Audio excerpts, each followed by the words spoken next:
The summer of '61 was the greatest summer I can remember. I was 13 years old, and the air was filled with home runs. Maris hit 61, Mantle hit 54. I don't think it's something that the public really knew about Roger Maris, the fact that he was, a father and a gentleman and really a hell of a ball player. Mickey had a real charismatic way of playing the game. He was a hero. He represented, at least in some respect, persistence through pain. And in a lot of ways, that's what we're all dealing with.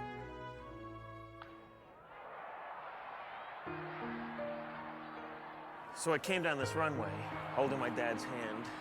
I'm 8 years old, and the sound of the stadium gets louder and louder. The smell of the mustard and hot dogs gets stronger and stronger. Beer here, program here. Welcome to Yankee Stadium. Come on, keep it moving. And then suddenly, you're here. An extraordinary place. That first visit, I'll never forget. And that day, Mickey Mantle, in the midst of his Triple Crown year, he hit 353, 52 home runs, and knocked in 130. Gets up, and he hits the ball up to the top of Yankee Stadium, off the facade, which is no longer there.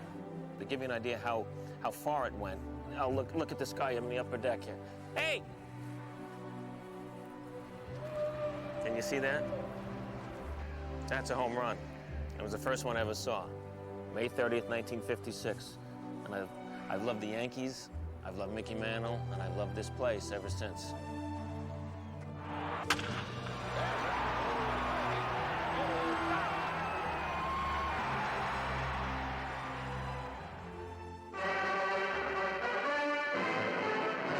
Roger Maris and Mickey Mantle of the New York Yankees. They're standing baseball on its ear with the home run mayhem they're committing on the American League.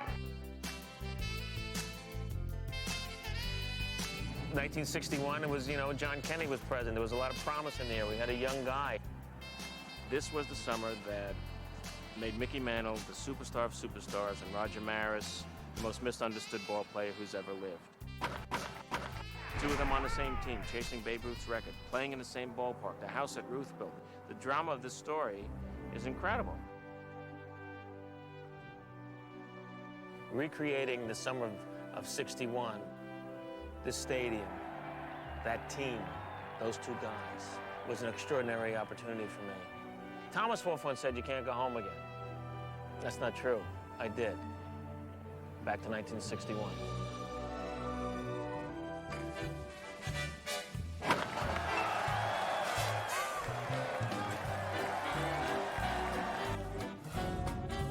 We need you to go whack. Oh, he's got it! That ball is deep to right field. Going. It is out! Number 53 for Roger Maris. Welcome to Yankee Stadium. We made the old place look pretty cool, huh?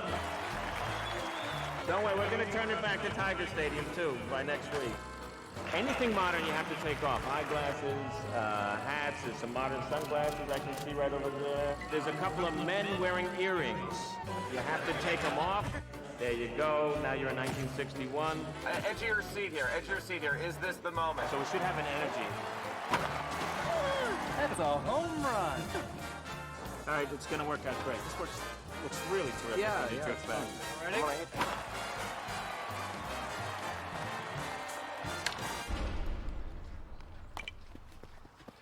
All right, good play, guys. I've auditioned a lot of people for a lot of parts in my career. This is the best audition process I've ever had. Usually it's step forward, tell me something about yourself. Can you sing? Can you dance? Can you cry on cue? Can you do this? You read part. Look what I have to do today.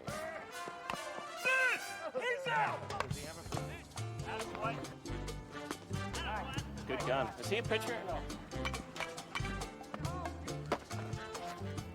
We have to put together a number of teams that competed not only with Mantle and Maris and fill out the roster of the '61 Yankees, but also all their opponents. So this is a big, big job. So you got all of these guys coming out with a dream not only to get a chance to play ball, be out in the sun, but maybe be in a movie. I think those are perhaps the two greatest dreams that people have nowadays. I want to be an athlete. I want to be in the movies. I've been playing for about 35 years. Oh wow! Yeah, so I'm old. I think that's what baseball's about. None of these guys quit. I got a bunch of 10 and 11-year-olds that just are, you know, wrinkled. Word has it that Billy Crystal has a 98-mile-an-hour heater. People that we're asking to call back are 152, 156, 177, 157, 160, and 162. Everyone else, I'm appreciative of your time and interest in coming down, and I hope you have a good weekend. Not a pretty job, but someone has to do it. I told you!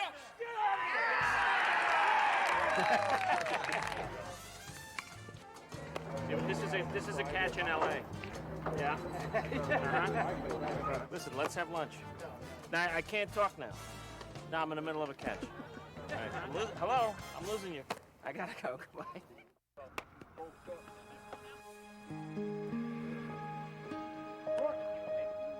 I don't know of any other director out there that has such a love and passion for the game. He has every nuance, every lineup from 1961 branded in his brain, and I mean, he becomes a resource in itself. We've spent a lot of painstaking time getting this right. He's got a great face. He's got a real, you know, good look. He's a good kid, too. One of the reasons I love being involved with this project is to show people a simpler time in baseball. When I was a kid, I wanted to be Mickey Mantle. I limped like him for no reason. I did my bar mitzvah with an Oklahoma drawl, you know. Made no sense anyway. Baruch atah Adonai, Eloheinu melech haolam. I want to thank the rabbi and everybody here at Temple Beth Shalom. You know, that's how much I love this guy. I mean, from the first game I saw until today, he's still the greatest baseball player I've ever seen. You know, Billy idolized Mantle in a lot of ways. There was some kind of magic about that guy that really touched him, and it's still with him, you know, when you talk to him. And when he talks about Mickey, then you can see it. When HBO came to me and said, "You want to be involved?" I had to do it because I was fortunate enough to know Mickey Mantle pretty well. First time I went to a game was May 30th, 1956. My dad was in the music business, and we had Louis Armstrong seats. So I'm 8 years old. They took us down just outside the Yankee clubhouse. They took my program and took it inside, and Mickey Mantle signed it. I never saw him do it, but it was his signature. And 21 years later, I brought it on the Dinah Shore television show. I mentioned earlier that he's going to be on an ABC series called Soap, which is going to be a big hit. But he'll be so nervous he won't get a chance to talk about it. Please say hello to Billy Crystal.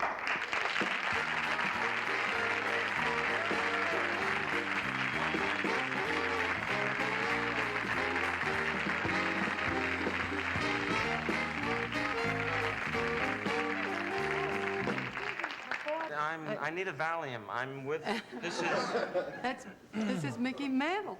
Hi. I have something here. 1956. I went to my first baseball game. I was 8 years old, and it was a Memorial Day doubleheader. Do you remember what you did that day? Yeah. On the field or off the field? Billy has been on the show a number of times, and he's shaking. Just hold it. No, I'm not really shaking, Dinah. He hit it from here, over here? Over here. All right, he hit it from here to my grandmother's house, which was way over here. But here, and you signed my program right here. And if you would sign it again... Is that his signature? Is that your signature? Yeah, would you verify That's what he's checking up on. Yeah. And I don't write like that. That's my signature then. Okay. Isn't that funny? Mine's too. I'd have brought my baseball if I could find Jody's baseball. He signed Whitey Ford. It's just one of those weird things where I got to meet Mickey Mantle and become friendly with him and spend as much time as I did. As an 8-year-old kid sitting there, you never think that somebody not only going to meet him and become friends with him, and actually end up writing his eulogy with Bob Costas on Really Lonely Night in Dallas. Mickey said to me once, "Hey, if they ever do a movie about me, I want you to do it, you little son of a bitch. You know more about me than me." Now I got the chance. Billy Crystal lived this story. He lived it as a fan, and then he lived it behind the scenes. Not many people can say that they became friends with their childhood hero. To be trusted with someone's life story and to tell it the way it should be told, there is no other person to tell this story than my dad. Mantle gave him all of these wonderful gems of information about what happened during those years and with his relationship with Roger. I've never worked on something where the integrity of the sport and the ideology of the sport was so important to a production. It's present in every performance, it's present in every costume, every set, every direction from Billy Crystal. I mean, it's not only dramatically inspired, it's personally inspired. I think if Dad was here, he would really be proud to have Billy doing this movie for him. He hasn't made it phony, you know? It's made it as real as it can be, and I think he would like that. A couple of years ago, everybody went nuts when McGuire and Sosa went at it, and they should. But these two guys were on the same team. Now, let's just run the line just so we got that all perfect. The story of '61 isn't just about baseball. It's about two men competing for the cherished prize of hitting the 61st home run in this stadium where Babe Ruth played. That was a magical number in baseball and had been ever since he did it back in the 1920s. With all the great superstars we have playing the game today, none of them still hold up to the aura of the Babe. He was the first super celebrity of sports. He was the Michael Jordan or the Tiger Woods of his times. There were years where he hit more home runs than any other club in the entire league.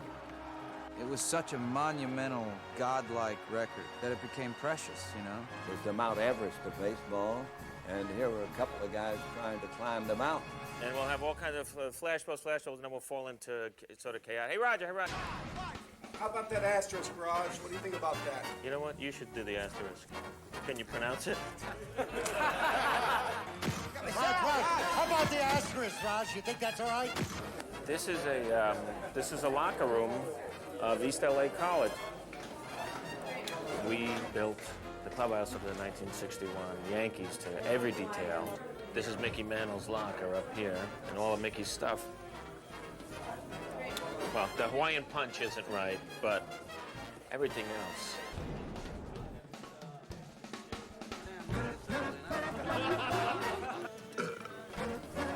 The detail on the soap, the lava soap, the brush, it's just perfect. Every time I walk in here, I get all misty-eyed because this is where I wanted to be when I was a kid. Now I'm an old man and I'm here, but I made it.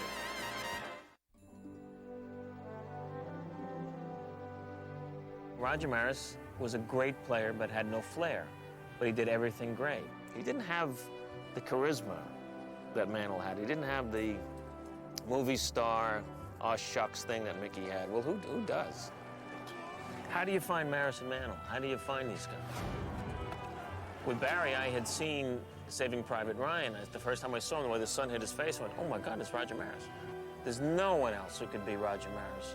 The way Barry plays this part, the way he looks like Roger. I mean, it's striking when you see him and you see films of Roger Maris. He was just a farm boy from North Dakota that didn't really know how to handle all that pressure and press. You know, when I first read the script and envisioning myself as Roger, I had nightmares. And I couldn't sleep, woke up in a sweat, and you know, I guess I just really taken the role on already, and it was just such a powerful script that it was hard not to really feel for him, you know. He went through so much that year.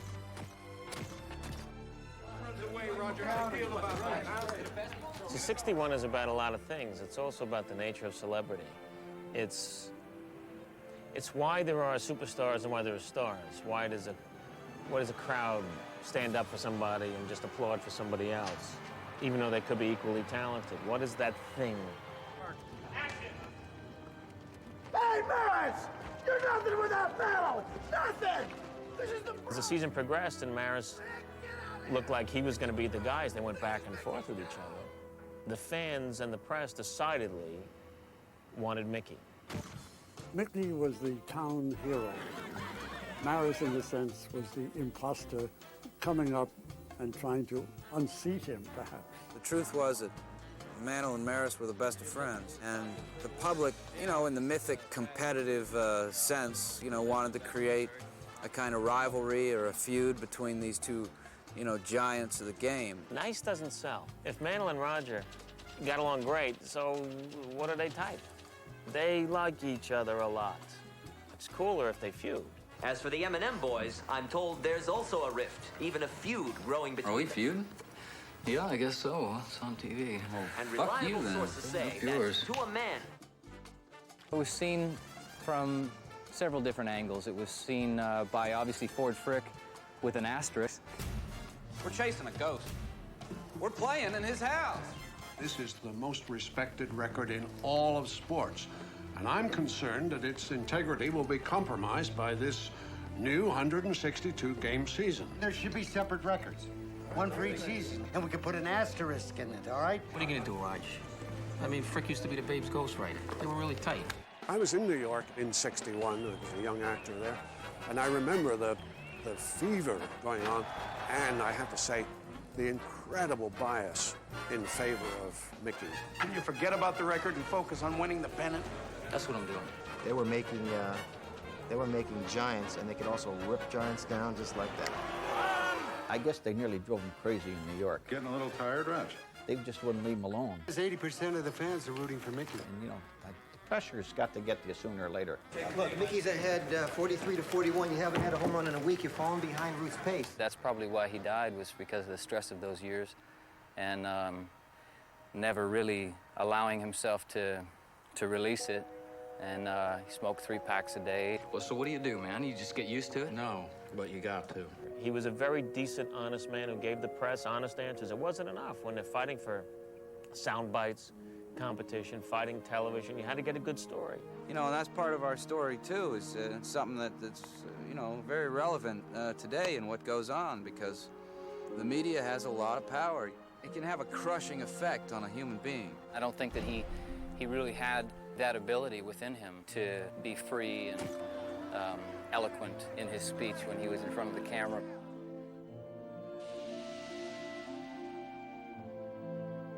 I'm sure that after this is all over, somebody's going to really write the story of this severe pressure. I don't think it was so much the pressure of playing the game of baseball, but answering the questions of the press day after day, so many fellas, and every day your photographers, you come out in the field, and all day all your time before the ball game is spent with the photographers, and after the ball game it's the writers, and before the game it's the writers, and between the two of them, boy, it was just a real pleasure to get out there and play the game. That's taken a little bit of ingenuity on our part, Billy Crystal and myself, to try and develop the other sides of Roger Maris that weren't really there in the documentation that we read, where he was just light and fun and with his kids and with his friends. It's funny because people want sort of that glossy packaged sort of hero, and I think that if people saw what he really was, he is the ideal hero. Oh, 3 more days I would have been there. Honey, don't worry about it. I tried to wait for you, but Randy had other ideas. Yeah, I bet. Dad chose baseball as a profession to provide for his family. He was out there to do his job and to win championships. And he wasn't in it for the glory.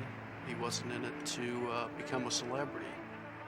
This was my childhood idol, but this was a very, very important person in baseball. He did not get the credit he deserved in 1961. He was chasing a ghost. The writers, a lot of them were against him, and certainly the New York fans, except for maybe one, me, it appeared that they were all rooting for Mickey Mantle. And I understand that, and I appreciate it, but he did it. He accomplished it. Number 7, the center fielder, Mickey Mantle. Number 7. Trying to embody another human being is it's a hell of an undertaking. If you can catch little flashes of him, then you're happy, you know? An inspiration, a real magic moment. Remember that shot of him when he walks out? There's that one shot of Mickey walking out with the bat. Yeah, he has the bat on his shoulder. He walks out, kind of looks around, and he takes the bat and he kind of goes like that. Stuff is great. That's great. That's great.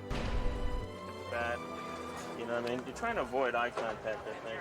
You absorb everything you can, watching tapes and studying movements and seeing actions and stuff, and you got to kind of trust that some of that's going to stick.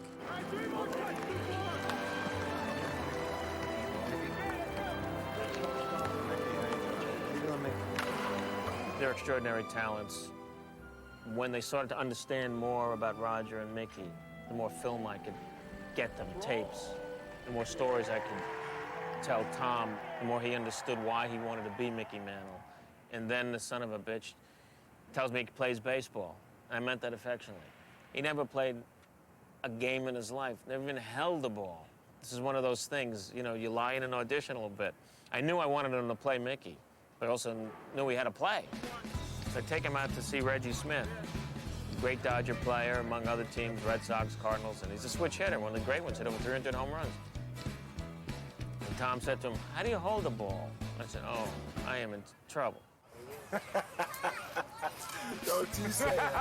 Don't you say it. What league was this? Broadway Show League. You're the captain of the team from Cats. It's a funny story. When I first called and spoke to him about playing, I asked him, I said, "Well, how much playing have you done?" He said, Well, I ain't got no bad habits.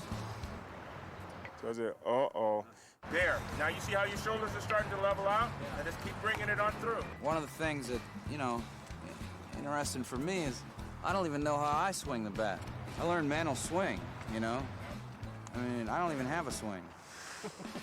3 weeks later, Reggie says, "Come on out and take a look at it." And I didn't see Tom Jane anymore. I saw the beginnings of Mickey Mantle.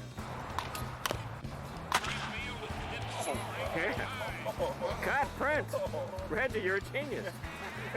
They're so different, and yet that's what I celebrated in the movie, because so was Roger and Mickey. I mean, Tom is a very loosey-goosey guy, and Barry's a very straight guy, terrific athlete, in amazing shape, tough on himself, hard worker, wants to be great, won't settle for less. That's perfect. Hit the ball normally and then finish. Now then you can't go ballet.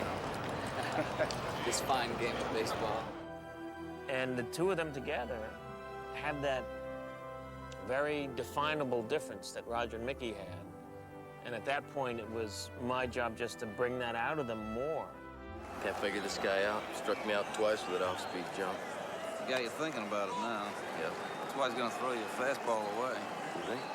I'll tell you something else. That blonde back there has got the biggest tits I've ever seen in my life. Thanks. Go get him. I told them both, I said, "Listen, Reggie can teach you all the mechanics of hitting. He did a fantastic job. But I've been imitating these guys since I'm a kid, and I'm at times a very good mimic. I'll show you every nuance." Billy is a Yankee encyclopedia. I mean, you got any kind of question in the world you want to ask, and you'll know the answer. When I have a question, I go to Billy.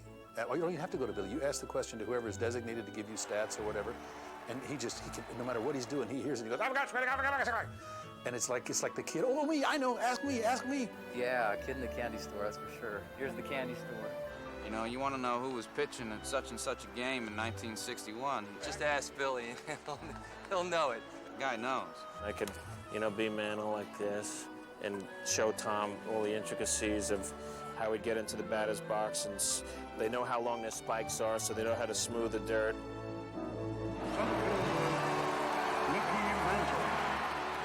It was freaky. I know, I'm like Rain Man with this stuff. And then Roger, and just knowing that he would do that little thing. Gonna be ready to, boom, follow through and look up. And it becomes very important because it's authentic. I want the guys who are on that 61 team and the fans of that team to look at this movie and go, they're gonna see stuff that might make them fall out of a chair. The way a player walks up and approaches the plate. The subtle way they're walking that came from an injury that they actually had that season. There's a lot of myth behind Mantle's story. His dad died when he was a rookie. Both his legs were bad. He had a bone disease that plagued him his whole life. The guy had uncanny speed and power, and he was usually playing hurt. Guy did more stuff hurt than most guys did healthy. And the guy gave his body, you know, to the game. He's all alone in this, and I'm gonna get into your face like that. I know it all happens fast for you, but that's what to think about. Is it all? Yeah! Well, I think in a lot of ways he had that kind of fatalistic attitude that he wasn't gonna be around for that long. So let's take it, you know. Let's go.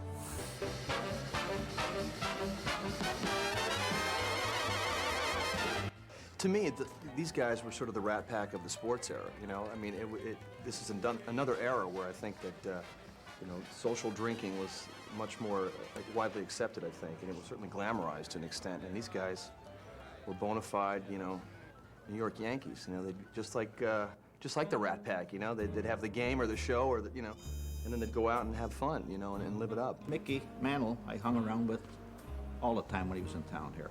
One time after I retired, came into town, and about 4 o'clock in the morning, my phone rang. And I said, hello. The guy says, hi, Paul. It says, Mickey. I said, Mickey who? He said, Mantle. I said, Mantle, you know, it's 4 o'clock in the morning, Mick. I said, I got to be to work at 7 o'clock. He said, well, come on downtown. You still got 3 hours. I'm expecting a guest, and his name's Mr. Jack Daniels.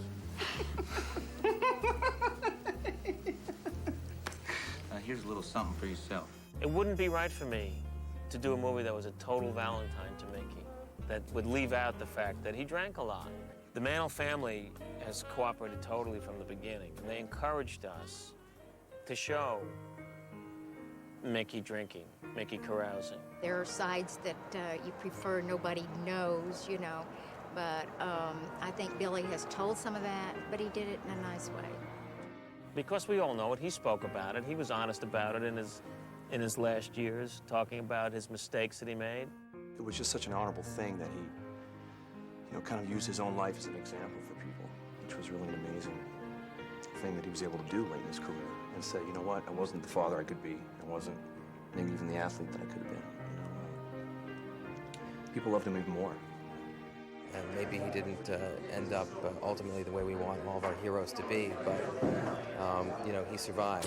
I think that's what's compelling about this story is the friendship, the rivalry between these two guys, and they were up against the world also.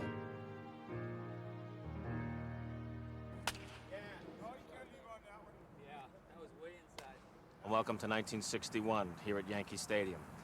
Actually, we're here in Detroit, in the old Tiger Stadium, which we have converted, refurbished, to make it look like the great old Yankee Stadium of the summer of 1961. This was a massive undertaking. It's one thing to design a set, a nightclub, a bedroom, or something, but to do a stadium and to change a stadium from blue and orange seats to the massive Yankee Stadium to the perfect detail of screws and bolts and rosin bags and white lines, and it's been a remarkable journey to make this movie. I feel I've been in pre-production on this film since 1956 when I went to my first game in this ballpark. But let me show you some of the things we've done here to make 61 as authentic as it can be. This is the old Tiger Stadium. If you look at the roof up there, that's the old Tiger blue across the top. Yankee Stadium then was this light green color, and for those of us who remember it, it was a very romantic color almost. For baseball purists, we got it right. This ballpark was indeed another character. This is the house that Ruth built, but that year it was the house that Maris and Mantle filled. Many people know I'm a Yankee freak. I'm wearing a cup now. With our amazing designer, Rusty Smith, we have done incredible research, right down to every little detail. He's the real MVP of this movie. A little bit closer, yeah. They need to be like 4 inches of wool, a little bit more. They're the real deal. You know, you really, really want to be as faithful as you possibly can to what happened. And it wasn't that long ago. But yet, you know, because Yankee Stadium was modified in the 70s, a lot of these things simply don't exist anymore, like finding what the true color was. And there's no really good representation of what the color was. And the Yankee management said, well, you know, Billy Crystal's got a chair. And so I asked Billy if we could look at his chair, and he got really sort of nervous because he was afraid we were going to do something to the chair. And on one of our scouts here, he came up to me and he said, I got a chip. And I was like, what are you talking about? And he says, there was a chip on the chair, so from a little 1-inch square, we found the true Yankee green. About 3 or 4 days before I knew that Billy was going to arrive on the set, I walked out in the middle of the field, and then I gathered my whole team over at the pitcher's mound, and I said, we got to paint this thing. Better get going.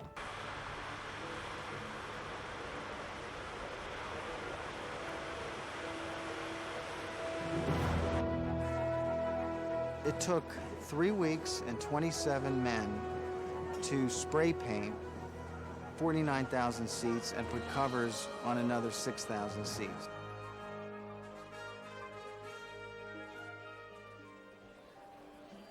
When Billy walked in here and saw the mint green seats and saw the signage and the sections all numbered the way he remembers it when he first walked in as a little boy to Yankee Stadium, he got very emotional.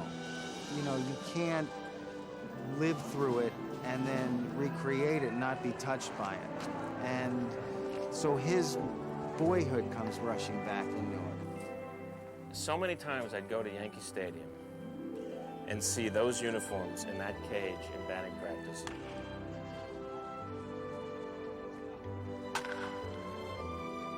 And to see this now,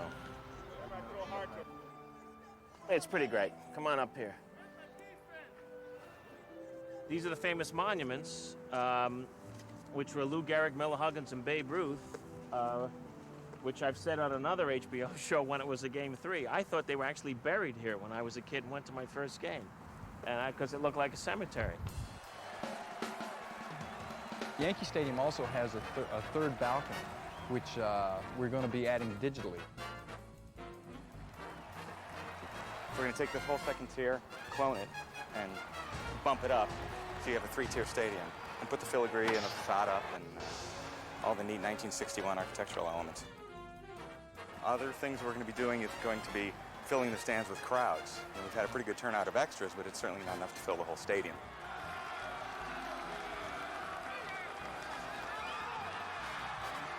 The ability to do it right and make the movie the right way was a stroke of luck that the Tigers decided to move to a new ballpark, and we had this place to play in and change. Ballparks like these aren't made anymore. Tiger Stadium was built in 1912.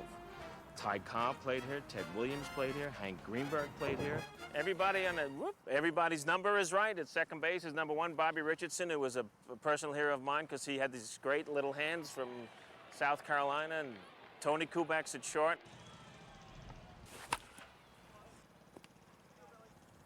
I got it. Come on, move for that. The hell am I paying you for? I would trade half these guys to Showtime if I could. Oh, I could show you something really cool but disgusting at the same time. Come on. This is the visitors' dugout. Come on, come on. I feel like Geraldo in the vaults. The visitors' clubhouse is up that way, so every Yankee, everybody who played here comes through here and gets up to this gorgeous field. But during the game, since you can't get up into the clubhouse, there's an area where the greatest baseball players of our time relieved themselves, and that is right here.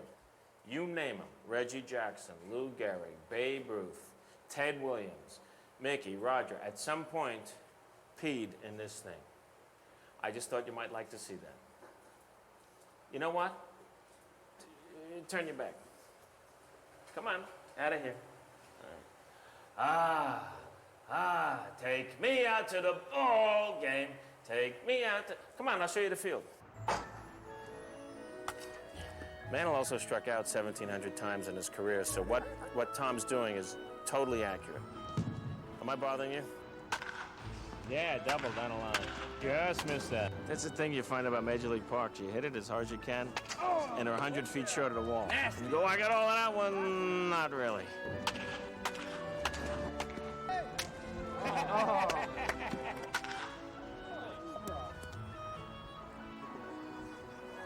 Don't even begin to tell me about my power. Whether the Yankee M-Boys will finally get to the magical 60 mark or beyond makes Choice Sports Coffee.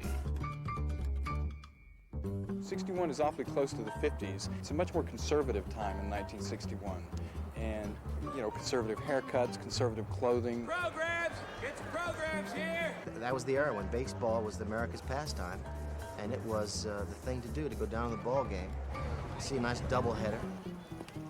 It's just the excitement of being in the era when baseball was king. Here's the pitch. There it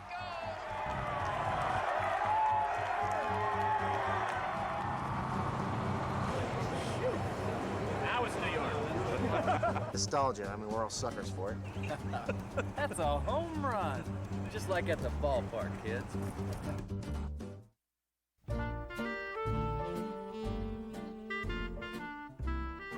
So it was an old-timers day. It must have been like 1957 or 1958, and we were sitting somewhere over here, and Joe DiMaggio was in uniform. And he was introduced, and he ran out, and he really, like, glided across the field, tipping his cap. And I remember my dad telling me, that's the greatest player of all time. And I went, no way, Mickey is. And he goes, no, DiMaggio. And then Ty Cobb was sitting right over there in a three-piece wool brown suit with a big floppy hat, and he's talking to Mantle and they're taking pictures of Mickey and Ty Cobb together. I remember my mother looking over and after my dad said, that's Ty Cobb, and my mother said, ooh, he must be so hot.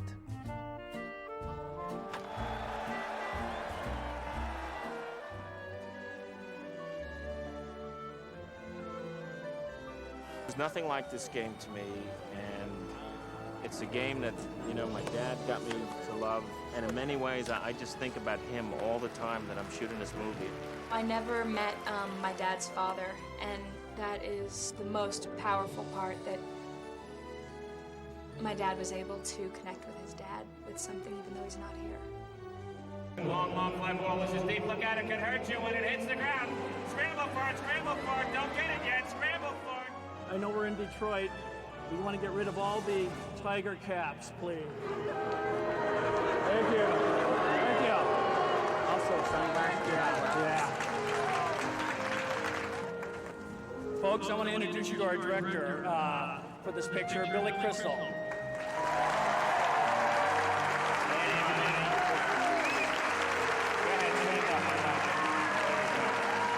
Thanks. Great to be here. Thanks for coming. Welcome to Yankee Stadium. We made the old place look pretty cool, huh? Don't worry, we're going to turn it back to Tiger Stadium, too, by next week, so...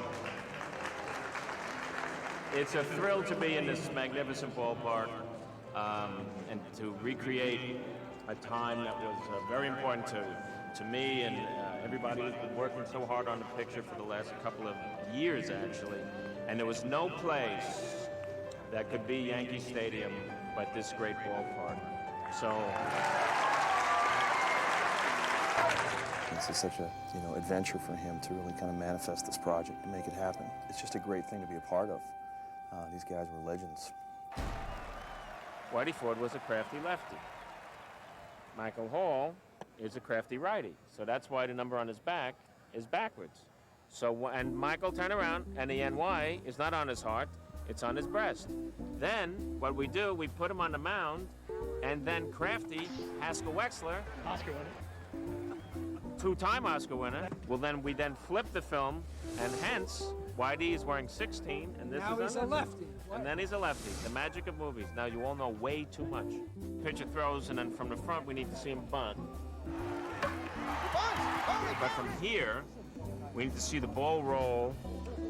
Roger run to first. The infield does not know what to do. Right, the pitcher gets it, throws to first. He's safe. The run scores. I love the simplicity and the complexity of the game all at the same time. People who think, oh, nothing's going on, oh, it's boring. If you knew how many thoughts, how many moves are involved in one pitch, it's amazing. Cover with 4 cameras, like we're covering for a newsroom. Right, exactly. Then you got it in my suitcase. Right. But until you direct a movie about baseball, do you really understand every little thing that you have to get into making one play live? Moving around, guys, on home plate. You know, you have, if it's a ground ball at third base, the pitcher's got to take the sign. That's already 2, maybe 3 shots. The batter's got to get in the batter's box. Is he a righty? Is he a lefty? Is he gripping the bat tight? What's the situation? He heads up in here, the ball's coming in. All the way. Not good. That's another 6 shots. Now you got to have a crowd behind the ground ball more than likely. So that's a couple hundred people just to fill out the stands. As soon as the motion's made that he's hit the ball, those people are up on their feet in reaction. This could be the deciding moment, the deciding play, the deciding action.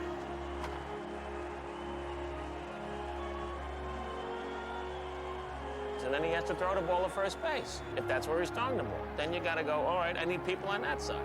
So you spent a half a day on a play that lasts 3 or 4 seconds.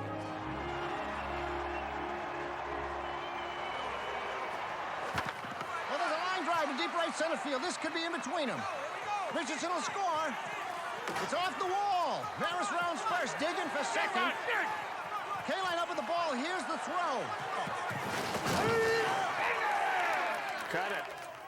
I thought they were great. Oh, you liked him? Oh. This sudden... Oh, God, yeah, it was great. That was the great challenge of making the baseball look real, to make these guys look like the players I remember, you know, and every day we came out to Tiger Stadium and saw our guys in their pinstripes.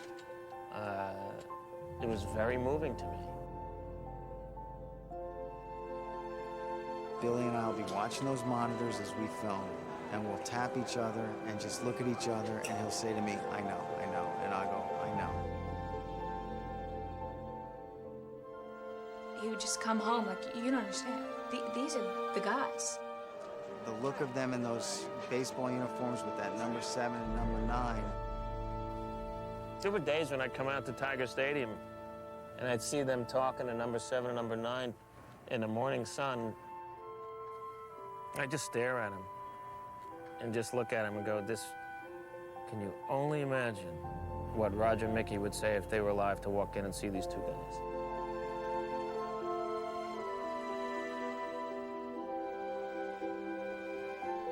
When Merlin and the boys came to Detroit to see us, the first time that she laid eyes on Thomas Jane, she got so emotional because he not only looks like Mickey, but he embodies that cool swagger that this guy had. I mean, he was something else. Elvis in pinstripes, you know. Robin, you have a 2-shot? Everybody out with it? Yeah, we have a 2-shot. You have 2? Yes, you can say it loud. What you say. Wow. So here, we're looking over here. We'll watch me. The part that I remember the most that relates to his love for Mickey was seeing Mickey's grandson get to be an extra, and I don't think there was a dry eye on that field when you put that camera up on this little kid who is carrying on this legacy. And ready goes. Ready. Boom. My son is 4 years old. He just finished his first year in T-ball. Of course, he wears number 7. All I can show him is videos, you know, tapes, but you know, he's starting to find out who his grandpa is. This is Mickey Mantle, son. And that's a home run. Here it is, you know, so long after he's gone, and so long after he stopped playing. I think of him all the time. And so do all the fans that come into this ballpark, and I don't know how many actually saw him play now as time has gone on, but they think they have. His presence in this place, when he would run on and off the field, just in between innings, you'd hope he didn't get hurt. When he would make a great catch and run, you'd go, oh, don't pull a muscle. I mean, he was that fragile, but that's what made him even more spectacular, was the chance of a couple of things. One, he's going to hit a ball 600 feet, and 2, he's going to hurt something and not play again. And that's a phenomenal dynamic to have. He was an aw shucks kid. He was, you know, they used to get close-ups in the booth on TV when Red Barber was announcing games of his neck and his arms. You know, he had all his blonde hair that glistened in the sun and all of that stuff. I mean, he was really handsome. And Red Barber would go, hey, Franz, let's take a look at Mr. Mantle's neck here. In this great cadence. Hey, Franz, big game here at the old ballpark. Here's Mr. Mantle. Can we take a look at Mickey? Look at the arms on him. Isn't that something? And Mel Allen would go, how about that?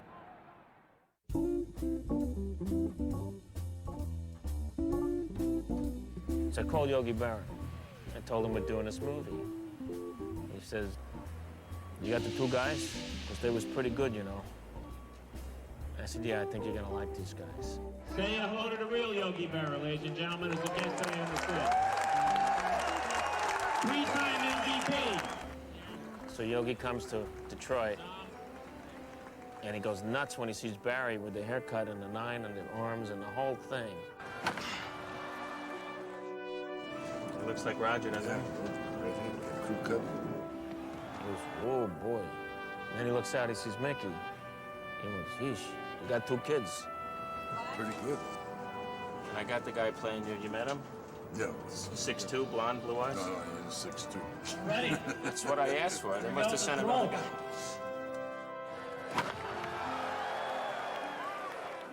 Mick, you gotta concentrate. You're not concentrating. 90% of the game is half mental. Remember that. It was Yogi Berra, 3-time MVP, Hall of Fame catcher, and he's sitting there eating a hot dog with you and telling you about these guys. But he's also giving you one of these. He's telling you you're getting it right. Looks like it. Seats are the same color we had. As long as they were both alive, they'd probably be glad to have the movie made. I really do. I wish they were here to see it. That's the thing.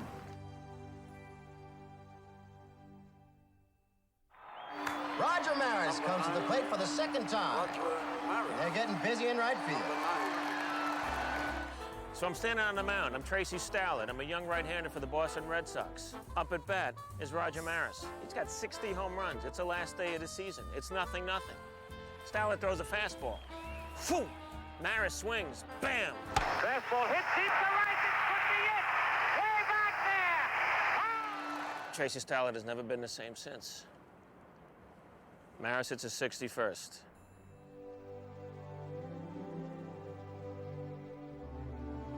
To this day, the home run and the home run record elicits more thrills and more enthusiasm from the average Joe than anything in sports.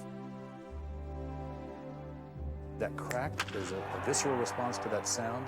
There's the soaring arc of something trying to escape gravity. It's like NASA, you know what I mean? When you see a rocket lift off, there's something just perfect about that moment, you know what I mean? It's just like dreams can come true, I think. I mean, this one swing can have 14, 15 cuts in it. The home run is the blow that lives in our baseball lore and our literature. It's not a stolen base, it's not a sacrifice fly. It's always the home run that does it. Once you get up to the plate, it's incredibly humbling. You realize what a feat of strength it is. Roger Maris comes to the plate for the second time. This is the day that he hits the home run that makes the title work. Hits that ball. Everybody's on their feet. Yeah, powerful big hero shot. Yeah, but no, I just want to feel the power of his swing, and so why don't I have it over his back with a number 9? Now give me clouds and sort of even just this way. Yeah, we'll do all kinds of stuff.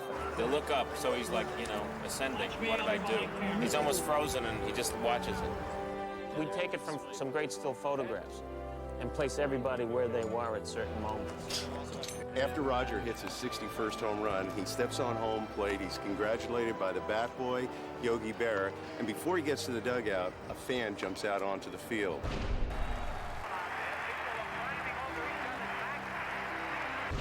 Well, I was 13 at the time. I wanted to be that fan. I'm 52 now. I still want to be that fan. And luckily, Billy said, you will be that fan. So I get to shake Roger's hand. Today is going to be a special day. All righty, here we go, guys. You never get a chance to go back in time, and I think I have. The summer of '61 was the greatest thrill I ever had. I think with this movie, I've lived everything I thought it would be, imagined it would be. Being in that clubhouse, being on the field with him, watching Barry Pepper and Tom Jane be the two guys I so admired. This is a dream, man. Hope we're doing it right, Raj.